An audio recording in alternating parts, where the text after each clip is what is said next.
നമുക്ക് സ്വന്തം ജ്ഞാനത്തെക്കുറിച്ച് അഹങ്കാരമുണ്ട്. എന്നാൽ സ്വന്തം അഹങ്കാരത്തെക്കുറിച്ചുള്ള ജ്ഞാനമില്ല. ഒരു ഗ്രാമത്തിൽ ഒരു പണ്ഡിതനുണ്ടായിരുന്നു. സകല ശാസ്ത്രങ്ങളും അദ്ദേഹത്തിന് ഹൃദിസ്ഥമായിരുന്നു. അതോടൊപ്പം താൻ ജ്ഞാനിയാണെന്നുള്ള അഹങ്കാരവും അദ്ദേഹത്തിനുണ്ടായിരുന്നു.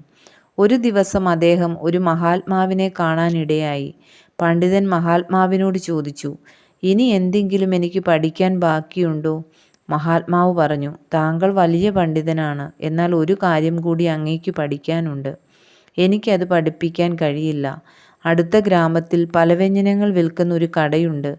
ആ കടക്കാരനെ സമീപിച്ചാൽ നിങ്ങൾക്ക് കിട്ടേണ്ട പാഠം ലഭിക്കും." പണ്ഡിതൻ ആ കടയിലെത്തി. കടക്കാരൻ അക്ഷരാഭ്യാസം പോലുമില്ലാത്ത ഒരു വൃദ്ധനായിരുന്നു. വൃദ്ധൻ പണ്ഡിതനോട് വന്ന കാര്യം തിരക്കി. തന്നെ മഹാത്മാവ് അയച്ചതാണെന്ന കാര്യം വൃദ്ധനെ ധരിപ്പിച്ചു.